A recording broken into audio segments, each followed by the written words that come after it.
Le respect, ça n'est pas que des insultes, mais aussi des petits tests, une petite remarque sarcastique, un message laissé sans réponse, alors que la personne répond aux autres. Comme si le manque de respect n'existait que dans ta tête. Mais le manque de respect commence rarement par une grande scène. Ça commence souvent par des signes apparemment inoffensifs, mais révélateurs. Carl Jung pensait qu'un être humain révèle souvent sa vraie nature dans ce qu'il ne dit pas directement. Et parfois, le mépris d'une personne ne sort pas sous forme d'insulte. Il sort dans son ton, dans ses silences, dans ses petites humiliations, dans sa façon de tester tes limites. Alors voici 5 signes qu'il te manque de respect, sans le dire. Le premier signe, c'est qu'il ne respecte pas ton temps. La personne arrive en retard sans jamais vraiment s'excuser. Elle annule au dernier moment, puis réapparaît comme si tout était normal. Elle te laisse attendre une réponse pendant des jours, mais quand elle a besoin de toi, elle s'attend à ce que tu répondes vite. Ce n'est pas toujours spectaculaire, mais à force, tu comprends le message silencieux. Son temps est important, le tien est secondaire. Le manque de respect se cache souvent dans la gestion du temps, parce que le temps, ce n'est pas seulement 1 heure dans une journée. C'est ton énergie, ton organisation, ta disponibilité, ta vie. Imagine que tu bloques une soirée pour quelqu'un. Tu refuses autre chose, tu t'organises, tu attends.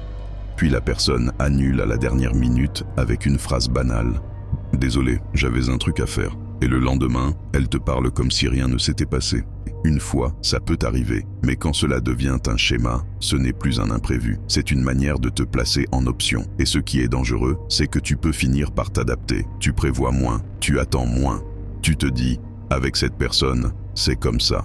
Mais parfois, cette phrase signifie simplement « j'ai accepté d'être traité avec moins de considération ». Le deuxième signe, c'est qu'il te corrige en public pour te rabaisser. Il y a une différence entre aider quelqu'un et l'humilier. Une personne qui te respecte peut te corriger, mais elle choisit le moment, le ton et l'intention. Elle ne cherche pas à te mettre mal à l'aise devant les autres. Une personne qui te manque de respect, elle, utilise parfois la correction comme une scène. Elle reprend ton mot devant tout le monde. Elle souligne une erreur inutile. Elle raconte un détail embarrassant sous prétexte d'être drôle. Et elle le fait avec ce petit sourire qui dit « Regardez, moi je sais ». Le problème n'est pas seulement ce qu'elle dit, le problème, c'est l'endroit où elle choisit de le dire. Parce qu'en public, une remarque ne sert pas seulement à informer. Elle peut servir à installer une hiérarchie, à montrer que l'autre est au-dessus, à te faire perdre un peu de place devant le groupe.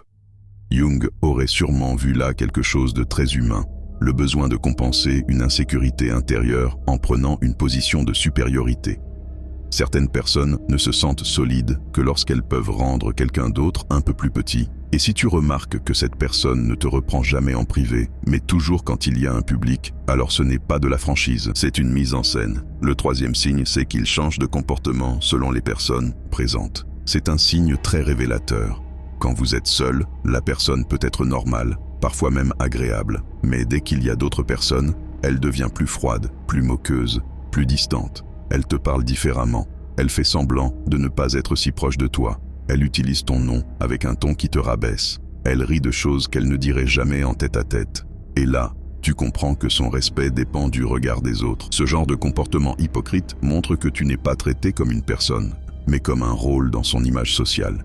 Quand tu es utile à son confort privé, elle te garde proche. Mais quand il faut paraître supérieur, détaché ou dominant devant le groupe, elle accepte de te sacrifier. C'est exactement ce que Jung appelait la persona, le masque social. Certaines personnes sont tellement attachées à l'image qu'elles veulent donner, qu'elles trahissent leur sincérité dès qu'un public apparaît. Et toi, tu le ressens. Tu te demandes pourquoi cette personne, qui était chaleureuse hier, devient presque méprisante aujourd'hui devant les autres. La réponse est parfois simple, elle ne te respecte pas assez pour protéger ta dignité quand son image est en jeu. Le quatrième signe, c'est qu'ils ne font aucun effort avec toi. Ils ne sont pas forcément méchants, ils ne t'attaquent pas directement, mais ils ne sont jamais vraiment présents. Ils répondent vaguement, ils écoutent à moitié, ils oublient ce que tu leur as dit, ils ne retiennent pas ce qui compte pour toi. Ils te donnent juste assez d'attention pour que tu restes là, mais jamais assez pour que tu te sentes réellement considéré. C'est un manque de respect très silencieux, parce qu'il ne ressemble pas à une agression, il ressemble à une absence. Tu parles, mais l'autre est ailleurs. Tu expliques quelque chose d'important, mais il regarde son téléphone. Tu demandes un minimum de clarté, mais il répond avec des phrases floues. Tu sens que tu dois tirer l'attention, tirer la présence, tirer la considération. Et au bout d'un moment, tu es fatigué. Pas parce qu'il y a eu une dispute, mais parce que tu portes seul le poids de la relation. Une relation saine ne demande pas de supplier quelqu'un d'être présent. Le respect se voit dans les petits efforts. Écouter vraiment, répondre clairement, se souvenir, faire attention, être là sans qu'on ait besoin de réclamer chaque détail. Quelqu'un qui ne fait aucun effort avec toi t'apprend une chose. Il sait que tu acceptes peu. Et parfois, la question n'est pas seulement « Pourquoi cette personne me donne si peu ?» La vraie question est « Pourquoi est-ce que je continue à appeler ça une relation ?» Le 5e signe, c'est qu'ils utilisent ton calme contre toi. Certaines personnes ne manquent pas de respect aux gens qui explosent. Elles manquent de respect aux gens qui encaissent. Elles savent que tu n'aimes pas les conflits. Elles savent que tu préfères garder la paix. Elles savent que tu vas réfléchir longtemps avant de répondre.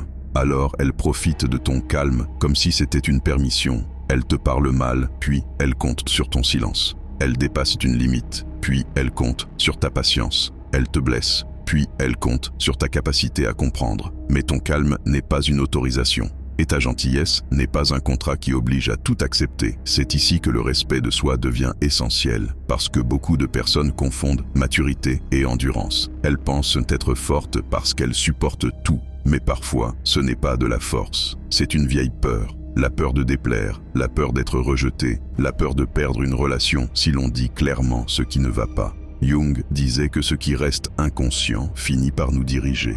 Et parfois, ce qui nous dirige, ce n'est pas l'amour, c'est la peur de ne plus être aimé si nous nous respectons enfin.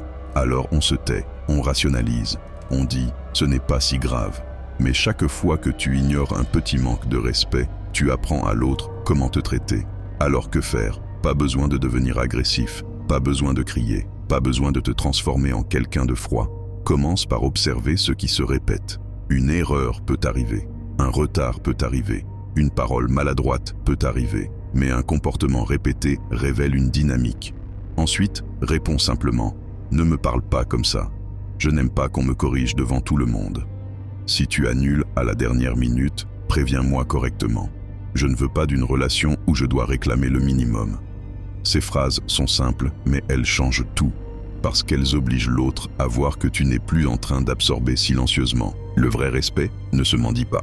Il se reconnaît dans les actes, dans la façon dont quelqu'un parle de toi quand tu n'es pas là, dans la manière dont il utilise ton temps, dans son comportement quand il y a un public, dans l'attention qu'il te donne quand il n'a rien à gagner, et surtout dans sa réaction quand tu poses une limite, parce que les limites ne détruisent pas les vraies relations. Elles détruisent seulement les relations qui dépendaient de ton silence. Alors si quelqu'un te manque de respect sans le dire, ne passe pas ta vie à essayer de lui prouver ta valeur. Commence par te prouver que tu la connais. Le manque de respect commence souvent par de petits tests, mais le respect de soi commence le jour où tu arrêtes de les laisser passer. Si cette vidéo t'a parlé, mets un like.